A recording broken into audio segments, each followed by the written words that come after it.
Assalamualaikum warahmatullahi wabarakatuh dan selamat sejahtera. Okay, kita nak sambung lagi bab 6, faktor yang mempengaruhi hasil elektrolisis.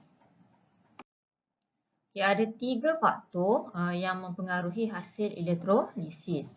Okay, 3 faktor yang mempengaruhi pemilihan ion untuk dinyahcas pada elektrod bagi elektrolisis larutan aqueous ialah ada 3. Yang pertama ialah kedudukan ion dalam siri elektrokimia, kepekatan elektrolit, jenis elektrod. Jadi ada 3 faktor yang mempengaruhi pemilihan ion untuk dinyahcas. Apakah maksudnya pemilihan ion untuk dinyahcas? Kita tengok dulu ulangan tentang maksud atom, molekul dan juga ion yang kita dah belajar sewaktu tingkatan 4. Atom, apakah itu atom? Iaitu zarah yang paling kecil dalam sesuatu unsur. Jadi atom ni ialah unit paling asas dalam unsur. Kemudian molekul ni pula ialah gabungan 2 ataupun lebih atom, sama ada daripada yang sama jenis ataupun atom yang berbeza. Kemudian ion ni pula ialah zarah-zarah yang bercas, sama ada bercas positif ataupun bercas negatif. Jadi ion ni terbentuk apabila sesuatu atom menderma atau menerima elektron. Kalau atom unsur logam dia menderma elektron, maka dia akan membentuk ion positif. Atom ni asalnya dia tidak mempunyai cas. Dia neutral. Tapi kalau atom yang neutral ni dia menderma elektron, maka dia akan membentuk ion positif. Kemudian kalau atom unsur logam dia menerima elektron, maka daripada neutral asalnya dia akan menjadi ion negatif. Okey. Jadi faktor yang mempengaruhi pemilihan ion untuk dinyahcas, maksudnya ion ni kita tahu dia mempunyai cas positif dan juga cas negatif. Jadi bila dinyahcas ni maksudnya daripada bercas positif dan negatif ni kita nak dia jadi neutral. Dia akan jadi neutral, dia punya cas dia tu akan dibuang. Maka dipanggil sebagai dinyahcas. Daripada bercas positif ataupun negatif, dia akan jadi neutral.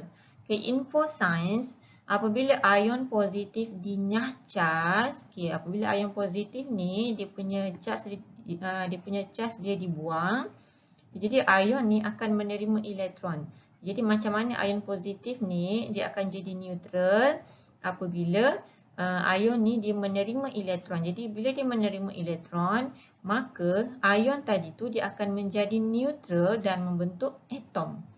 Atom yang bersifat neutral, tidak mempunyai cas ataupun molekul. Kita dah tengok dah tadi kat sini, kalau atom unsur logam diderma elektron, maka dia akan jadi ion positif. Sebaliknya daripada ion positif ni dia nak jadi atom yang neutral balik, maka kalau kat sini dia derma, dia jadi ion. Daripada ion dia nak jadi balik atom yang neutral, maka dia akan menerima elektron. Sebaliknya lah. Jadi apabila ion positif dinyahcas, ion akan menerima elektron dan dia akan menjadi neutral serta membentuk atom ataupun molekul. Kemudian untuk ion negatif pula, apabila ion negatif dinyahcas, ion negatif dibuang cas, maksudnya dia jadi neutral. Ion negatif dinyahcas, maka ion akan menderma elektron. Kalau yang ini daripada atom yang neutral, dia menerima elektron, maka dia jadi ion negatif. Jadi daripada ion negatif nak jadi balik atom yang neutral, maka sebaliknya lah yang berlaku. Jadi apabila ion negatif dinyahcas, ia akan menderma elektron. Kalau kat sini dia terima elektron, maka dia jadi ion negatif. Jadi bila ion negatif nak jadi balik atom yang neutral, maka dia akan menderma elektron tu balik. Jadi dia akan menjadi neutral dan membentuk atom atau molekul. Okey, kita tengok faktor yang pertama yang mempengaruhi pemilihan ion untuk dinyahcas tadi. Okey, faktor yang pertama tadi ialah kedudukan ion dalam siri elektrokimia. Dalam siri elektrokimia ni, logam-logam ni dia disusun mengikut kecenderungan atomnya untuk menderma elektron. Yang inilah disusun mengikut kecenderungan atom untuk menderma elektron. Jadi kita dah tahu tadi bila atom dia menderma elektron, maka dia akan menjadi ion yang bercas positif, iaitu cation ni. Jadi semakin tinggi kedudukan sesuatu logam dalam siri elektrokimia, semakin tinggi kedudukannya, ini paling tinggi, ini paling rendah. Jadi semakin mudahlah atom logam tersebut menderma elektron. Jadi di antara kalium dengan argentum ni, kalium ni dia paling tinggi, maka kalium ni dia lebih mudah untuk menderma elektron dan membentuk ion positif. Berbanding dengan logam argentum ni, dia lebih sukar untuk menderma elektron dan membentuk ion positif. Jadi yang ini lebih mudah untuk jadi ion positif, yang ini lebih sukar untuk menjadi ion positif. Okay, jadi daripada situ kita tengok yang ini, elektropositif, iaitu kecenderungan suatu unsur melepaskan elektron membentuk ion positif. Jadi yang paling atas ni dia paling cenderung, paling mudah untuk menderma elektron, maka dia lebih elektropositif. Jadi yang paling bawah ni dia kurang elektropositif. Okay, sama juga dengan anion. Yang paling atas ni dia paling elektronegatif. Dia lebih cenderung untuk menerima elektron untuk membentuk ion negatif. Yang paling bawah ni dia kurang elektronegatif. Tetapi dalam siri elektrokimia ni, semakin dia ke bawah, maka dia mudah untuk dinyacas. Maksudnya dia lebih mudah untuk menjadi neutral, lebih mudah untuk membuang casnya berbanding dengan yang di atas. Yang atas ni dia lebih elektropositif. Dia lebih elektropositif sebab dia lebih mudah untuk menerima, lebih mudah untuk menderma elektron. Tetapi dia kurang, dia sukar untuk dinyacaskan. Okay, dia lebih sukar untuk dinyacaskan. Dia lebih sukar untuk menjadi neutral berbanding yang di bawah ni.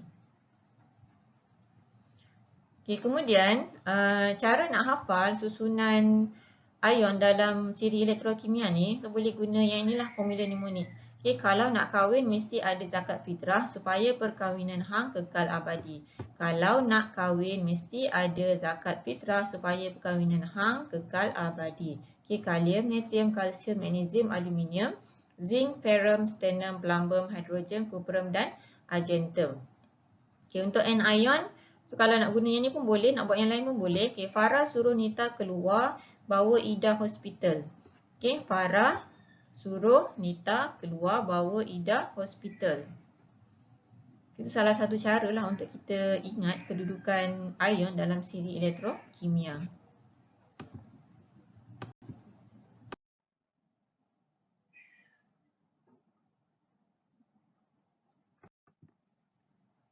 Okay, contoh 1, elektrolisis larutan natrium sulfat.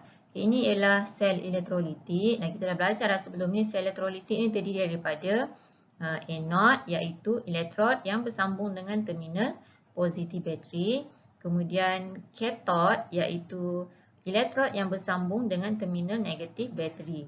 Okay, dan juga dalam ni ialah elektrolit. Dalam elektrolit ni dia terdiri daripada bahan ion yang mempunyai ion yang bercas positif iaitu cation dan juga ion yang bercas negatif iaitu anion. Okay. Dalam proses elektrolisis ni, cation dia akan tertarik kepada kathod. Okay. Cation tertarik kepada kathod, anion dia akan tertarik kepada anode. Jadi kita tengok untuk elektrolisis larutan natrium sulfat ni. Okay, apakah ion-ion yang hadir dalam larutan natrium sulfat semasa elektrolisis? Jadi ion yang ada yang pertama ialah ion natrium. Ini natrium sulfat, jadi ion natrium yang bercas positif. Biasa kalau kita tengok ni bahan ion ni, nama yang pertama ni dia logam. Jadi dia bercas positif. Nama yang kedua ni biasanya bukan logam dan dia bercas negatif. Jadi ion natrium yang bercas positif. Kemudian ion sulfat yang bercas negatif. Iaitu ion yang terdapat dalam larutan natrium sulfat. Bila disebut larutan bermaksud dia ada air. Bila disebut larutan bermaksud dia ada air. Jadi dalam air, apakah ion-ion yang ada dalam air? Kita tengok kat sini. Air mempunyai formula kimia H2O. Bermakna satu molekul air terbina daripada 2 atom hidrogen dan 1 atom oksigen. Dan ia juga boleh digambarkan secara ionik sebagai HOH, iaitu satu ion hidrogen bercas positif yang terikat kepada ion hidroksida, OH negatif, ion yang bercas negatif.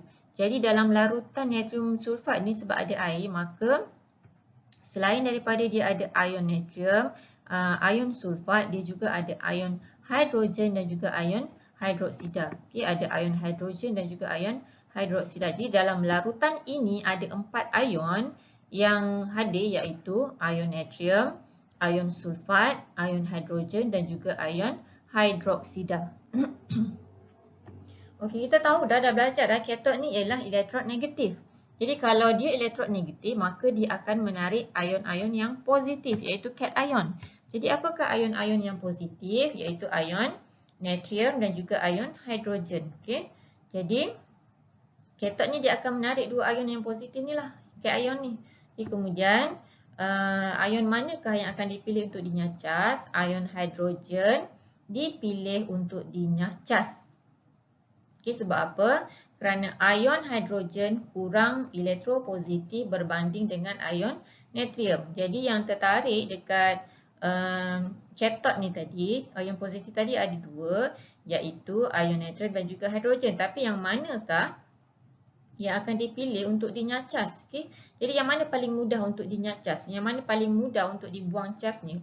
Jadi kita tengok kepada siri elektrokimia ni tadi. Yang paling bawah maka dia mudah dinyacas. Yang paling atas ni dia lebih elektropositif. Dia lebih mudah untuk jadi ion. Dia lebih mudah untuk derma elektron, tapi dia sukar untuk dinyacas. Kalau yang bawah ni dia kurang elektropositif. Dia sukar untuk menderma elektron dan membentuk ion positif, tetapi dia lebih mudah untuk dinyacas. Lebih mudah untuk dibuang casnya dan menjadi neutral. Okay, jadi ion hidrogen dipilih untuk dinyacas kerana ion hidrogen kurang elektropositif berbanding dengan ion natrium. Jadi kat katod ni disebabkan ion hidrogen ni dinyacas, maka apa yang terhasil di katod ialah gas hidrogen. Kemudian dekat anode ni, elektrod positif ni, disebabkan dia positif, maka dia akan menarik ion-ion negatif, anion ni tadi. Okay, jadi ion negatif kat dalam larutan ini ialah ion sulfat dan juga ion hidroksida. Jadi jadi pada anode ni, ion hidroksida yang akan dipilih untuk dinyacas sebabnya ion hidroksida kurang elektronegatif berbanding ion sulfat. Kita dah bincangkan tadi, kalau dia paling atas bermaksud dia paling elektronegatif, dia paling mudah untuk menerima elektron. Kalau dia paling bawah, maksudnya dia kurang elektronegatif dan dia paling sukar untuk menerima elektron dan membentuk ion negatif. Jadi yang paling atas paling mudah nak jadi ion negatif, yang paling bawah paling suka untuk jadi ion negatif, tetapi yang paling bawah ini lebih mudah untuk dinyacas, lebih mudah untuk dineutralkan, lebih mudah untuk menjadi neutral. Okay, lebih mudah untuk membuang casnya berbanding dengan yang di atas. Jadi disebabkan ion hidroksida ni berada di bawah, kemudian ion sulfat ni berada di atas. Jadi ion hidroksida ni dia kurang elektronegatif. Jadi dia lebih mudah untuk dinyacas. Maka dia yang akan dipilih untuk dinyacas. Maka apa yang terhasil? Ion hidroksida ni dia akan membentuk gas oksigen. Jadi apa yang terhasil di anode ni ialah gas oksigen. Okey, 4 ion hidroksida kalau dia bergabung, kita tengok kat sini. Pada katod, 4 ion hidroksida bergabung membentuk gas oksigen. Okay, dia akan membentuk gas oksigen dan juga molekul air. Okey, contoh yang kedua pula iaitu elektrolisis larutan kuprum 2 sulfat. Okay, apakah ion-ion yang hadir dalam larutan kuprum 2 sulfat semasa elektrolisis? Okay, jadi yang pertama ialah ion kuprum. Okay, yang di depan ni dia bercas positif dan kemudian ion sulfat. Jadi disebabkan dia larutan, maka dia ada ion hidrogen dan juga ion hidroksida daripada molekul air ni tadi. Jadi ada 4 ion yang hadir dalam larutan kuprum 2 sulfat, iaitu ion kuprum 2, ion sulfat, ion hidrogen dan juga ion hidroksida. Jadi pada elektrod negatif tadi, elektrod negatif iaitu katod ni tadi, dia akan menarik ion-ion positif. Jadi ion positif ialah ion kuprum dan juga ion hidrogen. Tapi ion yang manakah yang akan dipilih untuk dinyacas? Okay, jadi ion kuprum 2 dipilih untuk dinyacas sebab apa? Ion kuprum 2 kurang elektropositif berbanding dengan ion hidrogen. Jadi kita tengok pada siri elektrokimia ni, kuprum dekat bawah, hidrogen di atas. Jadi maksudnya kuprum dia lebih kurang elektropositif. Jadi bila dia lebih kurang elektropositif, maka dia lebih mudah untuk dinyacas. Okay, berbanding dengan ion hidrogen dia di atas. Jadi apa yang terhasil di katod ialah kuprum terenak pada katod.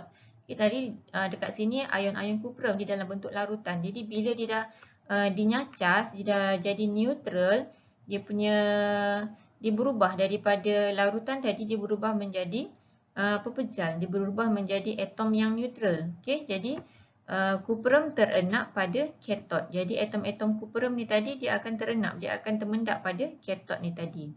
Okay, kemudian pada anode iaitu elektrod positif ni tadi, dia akan menarik ion-ion negatif. Okay, ion negatif ada dua iaitu ion sulfat dan juga ion hidroksida.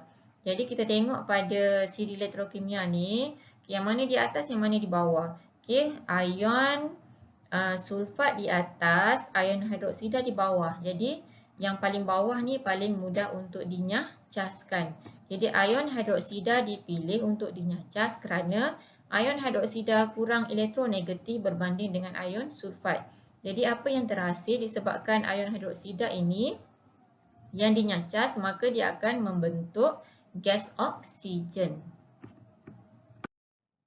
Kita tengok contoh yang seterusnya. Bulatkan ion yang dipilih untuk dinyacas di anode dan katod. Okay, nyatakan hasil elektrolisis, kemudian berikan sebab. Okay, ini ialah elektrolisis bagi larutan natrium sulfat. Jadi apakah ion-ion yang ada yang hadir dalam larutan natrium sulfat? Yang pertama ialah ion natrium yang bercas positif, kemudian ion sulfat yang bercas negatif. Kemudian dia ada larutan. Jadi larutan ni maksudnya dia ada air. Jadi dia ada ion hidrogen yang bercas positif dan juga ion hidroksida yang bercas negatif. Okay, jadi dekat anode ni kita tahu dia ialah elektrod positif, maka dia akan menarik anion iaitu ion-ion yang bercas negatif. Jadi ion yang bercas negatif ada dua, iaitu ion sulfat dan juga ion hidroksida. Okay, tetapi ion mana yang dipilih iaitu ion hidroksida. Okay, sebab apa? Kita tengok pada siri elektrokimia, ion sulfat dengan ion hidroksida. Sulfat dekat atas, hidroksida di bawah. Jadi yang paling bawah paling mudah untuk dinyacas, maka ion hidroksida yang akan dipilih untuk dinyacas. Jadi kalau ion hidroksida ni dinyacas, dibuang casnya, maka dia akan membentuk oksigen. Dia akan menghasilkan gas oksigen. Kemudian pada katod, katod ni ialah elektrod yang bercas negatif, maka dia akan menarik cation, iaitu ion-ion yang bercas positif. Jadi ion yang bercas positif yang ada dalam larutan ini ialah ion natrium dan juga ion hidrogen. Jadi kita tengok balik pada siri elektrokimia, ion natrium di atas, ion hidrogen di bawah. Maka mestilah ion hidrogen yang akan dipilih untuk dinyacas sebab dia kurang elektropositif. Okay, jadi bila ion hidrogen yang dinyacas, maka hasilnya yang terbentuk di katod ialah gas hidrogen. Okay, sebab dia kenapa? Di anode, ion hidroksida terletak di bawah ion sulfat dalam siri elektrokimia. Okay, maka sebab itulah dia dipilih untuk dinyacas. Kemudian di katod pun sama, ion hidrogen terletak di bawah ion natrium dalam siri elektrokimia. Maka dia kurang elektropositif, maka dia lebih mudah untuk dinyacas. Seterusnya, kita tengok faktor yang kedua yang mempengaruhi pemilihan ion untuk dinyacas, iaitu faktor kepekatan elektrolit. Jadi ion negatif yang lebih pekat dalam elektrolit adalah lebih cenderung dipilih untuk dinyacas pada anode. Okay, namun begitu, ion positif yang dipilih untuk dinyacas pada katod masih dipengaruhi oleh kedudukan ion positif dalam siri elektrokimia. Jadi kepekatan ni dia hanya mempengaruhi pemilihan ion untuk dinyacas hanya di anode saja. Okay, di katod masih lagi menggunakan siri elektrokimia ni. Okay, kita tengok contoh elektrolisis larutan natrium klorida pekat dan juga larutan natrium klorida cair. Jadi apakah ion-ion yang hadir dalam larutan natrium klorida ni, pekat dan cair ni? Yang pertama ialah ion natrium, ion klorida, dan kemudian sebab dia ada larutan maka dia ada ion hidrogen dan juga ion hidroksida, okay, sebab dia ada air. Jadi 4 ion ni hadir dalam larutan natrium klorida, pekat dan juga cair.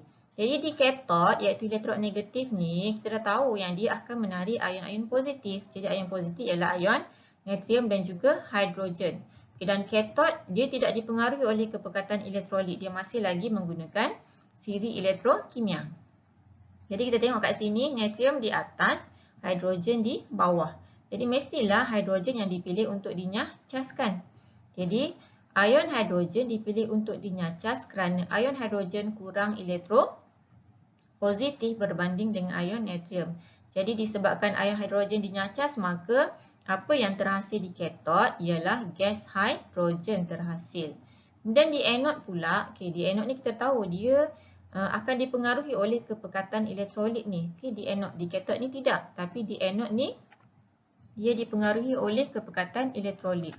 Jadi kita tahu anod ni ialah elektrod positif, maka dia akan menarik ion-ion negatif, iaitu ion klorida dan juga ion hidroksida.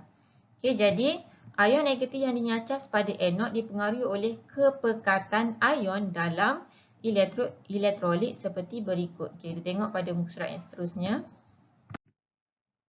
Yang ni, kepekatan ion klorida adalah lebih tinggi berbanding dengan kepekatan ion hidroksida dalam larutan natrium klorida yang pekat. Okay. Kalau dia pekat, maksudnya ion klorida ni dia punya kepekatan dia lagi tinggi berbanding dengan ion hidroksida.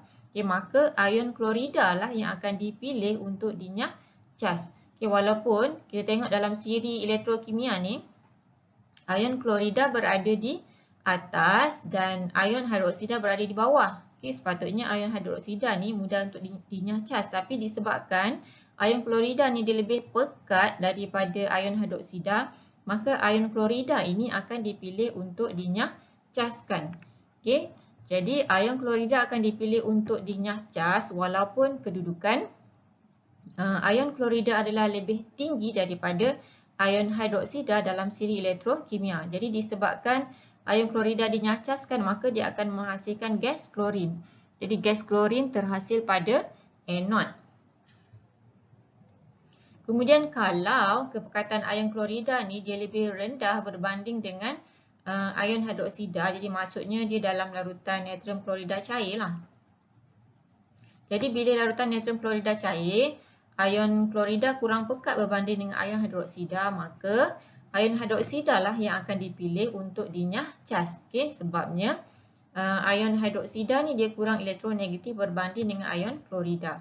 Jadi kalau ion hidroksida yang dinyacas, maka apa yang terhasil pada anod ialah gas oksigen. Okey, contoh seterusnya, faktor kepekatan elektrolit. Kita tahu bahawa ion yang lebih pekat akan dipilih untuk dinyacas di anod. Okay, jenis ion yang dipilih untuk dinyacas di katod masih ditentukan oleh kedudukan ion dalam siri elektrokimia. Okay, bulatkan ion yang dipilih untuk dinyacas di anod dan katod. Nyatakan hasil elektrolisis, kemudian berikan sebab. Okay, jadi kita tengok kat sini elektrolisis larutan kuprum 2 klorida pekat. Okay, dia ada sebut pekat dekat sini. Jadi bila pekat bermaksud klorida ni dia lebih pekat daripada hidroksida. Okay. Ion klorida ni lebih pekat daripada ion hidroksida. Jadi kita tengok di anod. Okay, kita tahu kepekatan ni dia hanya mempengaruhi pemilihan ion untuk dinyacas di anod saja. Di katod masih lagi menggunakan siri elektrokimia. Jadi dekat anod ni kita tahu dia bercas positif, maka dia akan menarik ion-ion yang bercas negatif, anion. Jadi ion yang bercas negatif ialah ion klorida dan juga ion hidroksida. Tapi disebabkan dia kata larutan kuprum 2 klorida pekat, bermakna ion klorida lebih banyak daripada ion hidroksida. Jadi ion klorida lebih pekat daripada ion hidroksida. Jadi disebabkan dia lebih pekat, maka ion klorida ni yang dipilih untuk dinyacaskan. Jadi bila dia dinyacaskan, maka hasilnya ialah klorin. Dia menghasilkan klorin. Okay, kemudian di katod ni kita tahu iaitu elektrod yang bercas negatif dan dia akan menarik ion-ion yang bercas positif iaitu ion kuprum 2 dan juga ion hidrogen. Jadi katod tidak dipengaruhi oleh kepekatan. Jadi masih lagi bergantung kepada siri elektrokimia. Kita tengok kuprum dengan hidrogen, kuprum di bawah. Maka dah tentulah kuprum yang akan dinyah cas. Jadi hasilnya dia akan membentuk kuprum. Okey, pada katod apa yang terbentuk, apa yang terhasil di katod ialah kuprum, okey, atom kuprum. Kemudian sebab dia di anod, ion klorida lebih pekat daripada ion hidroksida, maka sebab itulah ion klorida dipilih untuk dinyah cas. Kemudian di katod, ion kuprum 2 terletak di bawah ion hidrogen dalam siri elektrokimia. Jadi disebabkan itulah ion kuprum 2 dipilih untuk dinyah cas dan menghasilkan kuprum, okay, pada katod. Jadi kuprum akan terenak pada katod. Okey, kita tengok faktor yang ketiga pula yang mempengaruhi pemilihan ion untuk dinyah cas iaitu jenis elektrod. Okey, dia ada dua. Yang pertama, jika jenis logam yang digunakan sebagai anod adalah sama dengan jenis ion logam dalam elektrolit. Jadi contohnya dekat sini. Tengok, ini ialah anod. Okay, anod ni dia kuprum. Kemudian dia punya elektrolit ni dia ada ion kuprum juga. Jadi dia samalah, dia punya anod dengan ion logam kat dalam elektrolit ni dia sama. Jadi kalau dia sama, apa yang berlaku ialah di anod tadi, atom logam akan mengion untuk membentuk ion positif yang melarut ke dalam elektrolit.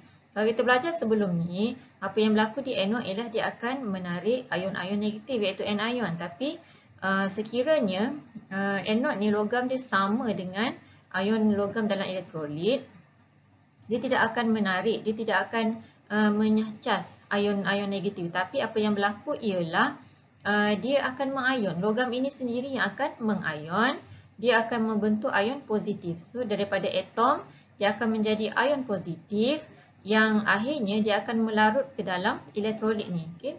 Jadi di anod, atom logam akan mengion untuk membentuk ion positif yang melarut ke dalam elektrolit.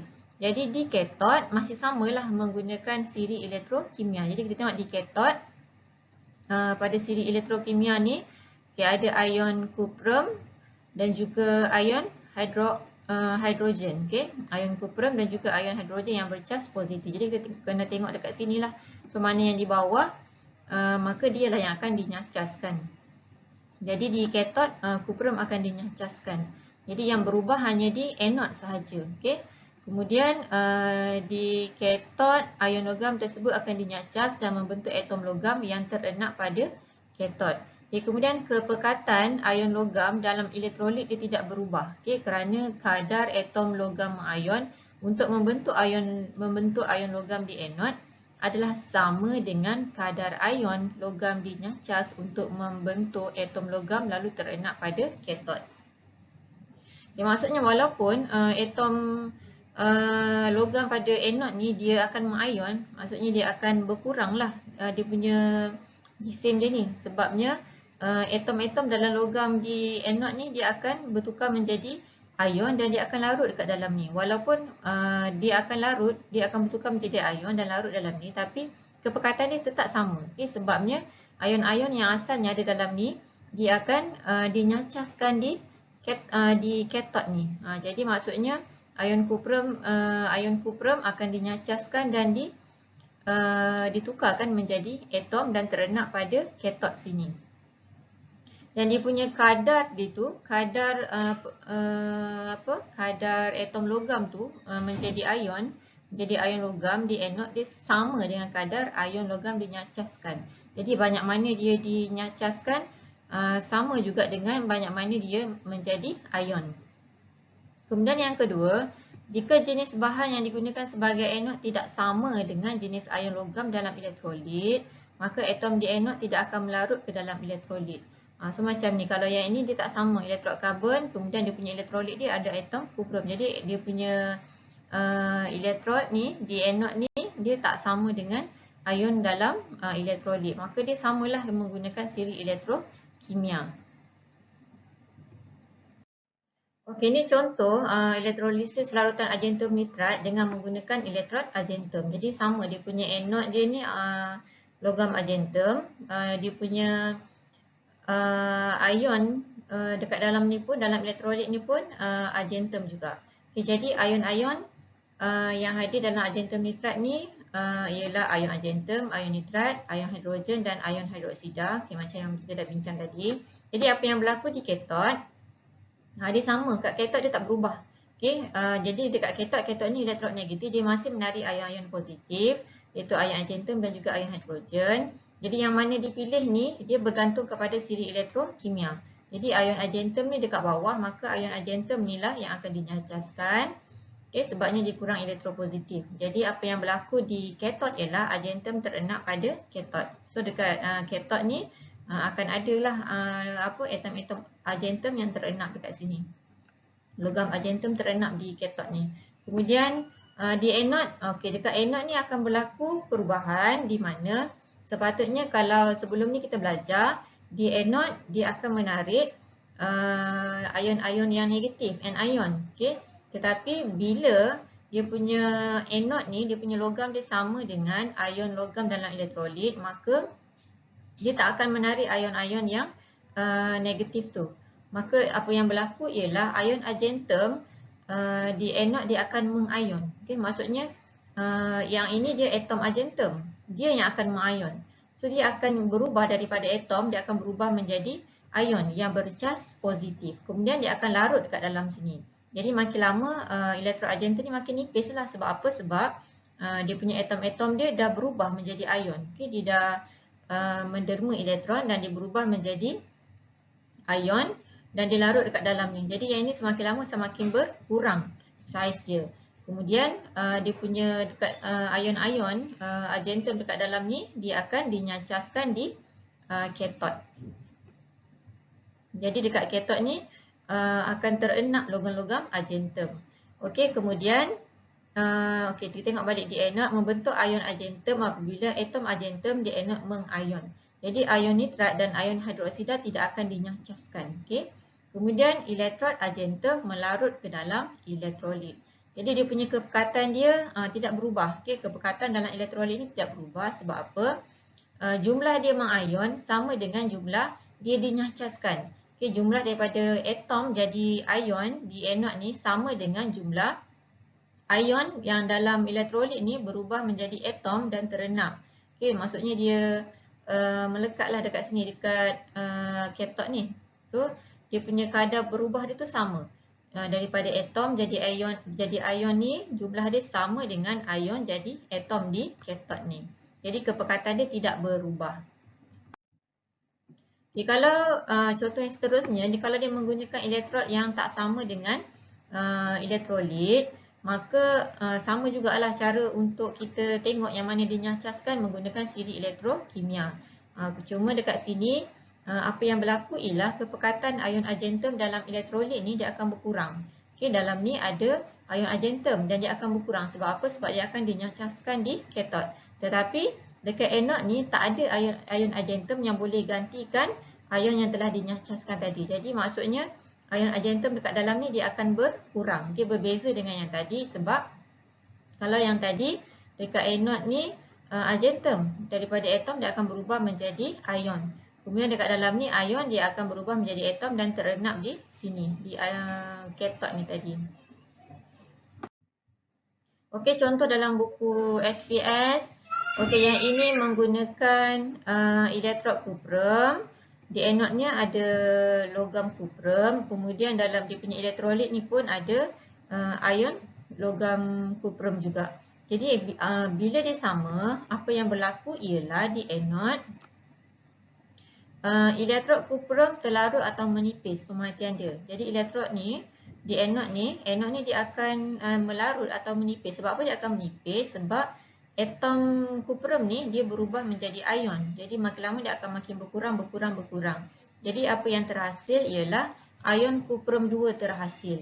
Kemudian di katot dekat sini elektrod kuprum ni akan menebal atau pepejal perak terbentuk. Okay, kenapa dia menebal? Sebab ion dekat dalam elektrolit ni dia akan dinyacaskan dan dia akan terenap di katot. Jadi apa yang terhasil dekat katot ini ialah kuprum, okay, logam kuprum.